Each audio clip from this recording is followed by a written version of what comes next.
Alright guys, welcome back to F1 News. If anybody is going to take down Red Bull this season, it's going to take some reliability problems for the RB19, but we have already seen some evidence of this in Bahrain and especially in qualifying in Saudi Arabia, and that seems set to continue based on the latest information. Their gearbox, apparently based on the design of the car, is vulnerable, and this may open the door to other teams getting back into the championship fight. Very much enjoyed your thoughts in the comments below. Hit the like button if you enjoy. Subscribe if you're new as always, I'd greatly appreciate it. First of all, an update on Ferrari. We know that they submitted an intention to get the penalty for Sainz reversed at the Australian Grand Prix. I don't believe this will be successful, but they wanted some clarity on how Gasly was able to crash into Ocon and take them both out of the race, and how De Vries was able to get taken out by Logan Sargent, and no further action in those cases. But Sainz was penalised 5 seconds for an incident which in the grand scheme of things didn't really matter because Alonso was reinstated P3 regardless. So Ferrari is still going to try, and there hasn't really been any updates on this over the coming days, so it's unlikely to happen, but as yet there has been no decision made. A quick update as well on Alpine, because they looked very strong that weekend, especially in the hands of Gasly, chasing down Sainz at times, but apparently they gained roughly, and this is the thing with 4 DRS zones,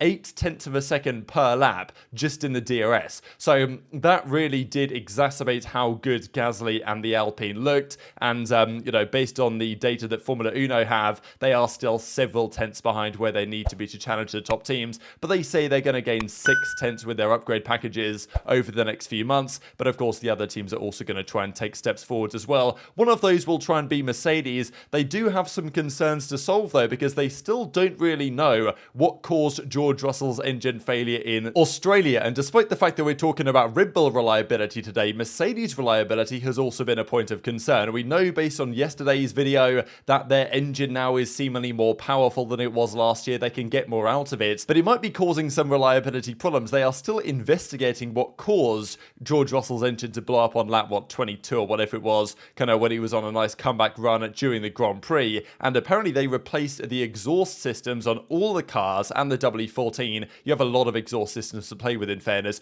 just as a safety concern after what happened with Stroll's Aston Martin in Jeddah, which caused him to retire. And then the first race of the season, you guys remember Norris's poor McLaren, he was losing all this pneumatic pressure and there was a pneumatic valve system failure that caused him to lose his whole engine. They had to put another engine in for Norris going into Saudi Arabia. So 3 races in, 3 Mercedes engine related concerns, one of which exhaust related, one of which pneumatic related. That might have been McLaren's fault, to be honest, and then this one was clearly a Mercedes power unit failure. So pretty rare for Mercedes over the last few years. Maybe they're pushing things to the limit with their power unit to try and see what they can do against Red Bull, but they still don't really know what caused this failure, and it's a big one in the context of the season for how George Russell's rest of his year might end up going. The other quick update I wanted to mention for you guys was the James Allison story. We saw the other day that Toto Wolff made these comments that he's not involved in the W14 project, but I just did wonder, right, because James Allison designed the W11 and he was around Mercedes for a few years. Now he's stepped on to work for the America's Cup project, basically building boats for Ineos, but he still does the occasional, I did the most recent Mercedes breakdown kind of post-race debrief that they do. And there were some questions over the last month or so as to whether he'd come back to a more kind of a management role for the W14 project, with questions raised about their technical team. Toto Wolff says no, that's not the case, but I know some people have suggested, well, is he just saying that for kind of legal reasons? Because when the budget cap is in play, you've got to be careful as to who's working, who's not working,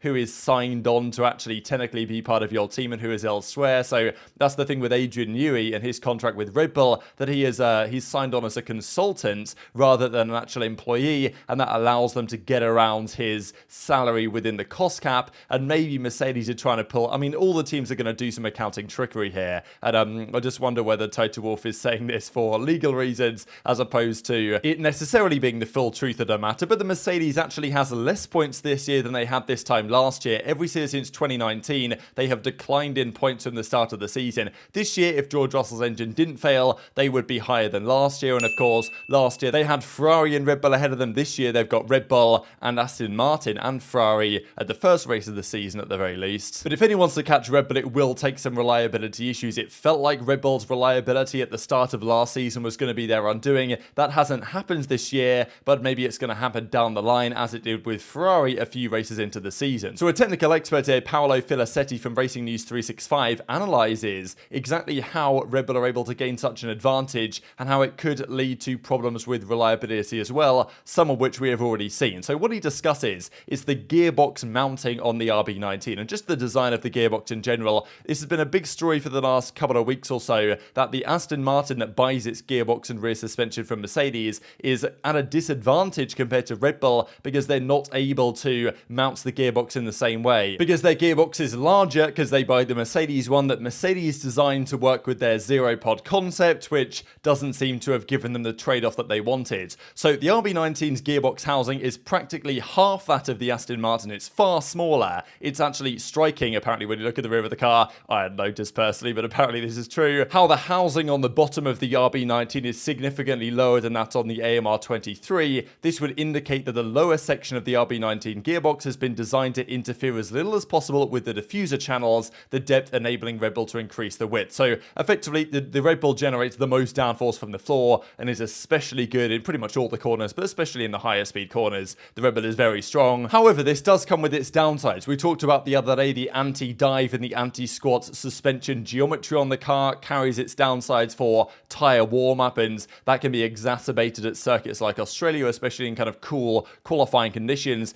But it also, potentially, the car design has implications for reliability. So the tight packaging of the single-seater means there was no compromise on the aerodynamics, and they've clearly nailed the aero. But this tight design of the gearbox they apparently have, which is seemingly half the size of the Mercedes, which is quite impressive, does come at a cost. As recent races have shown, both Max Verstappen and Sergio Perez in Saudi Arabia had their gearboxes replaced after the reliability concerns they managed towards the end of the Bahrain Grand Prix. And we've heard pretty much every Grand Prix so far this year. Verstappen is on the radio talking about the downshifting isn't going very well, or like he'll downshift and it'll take a fraction of a second longer than it should to actually to go into the next gear, suffering fluidity issues when downshifting. And we've heard Verstappen mention this multiple times in the season so far. So there are chances, and there's a reasonable chance, this expert believes, that these issues will manifest themselves further because the gearboxes are going to have significant additional wear, greater stress, greater wear, and as races progress, it actually might come back to bite them here. So the question is, though, if these issues do arise and the tiny gearbox they have to enable their car to be rapid is going to cause reliability problems,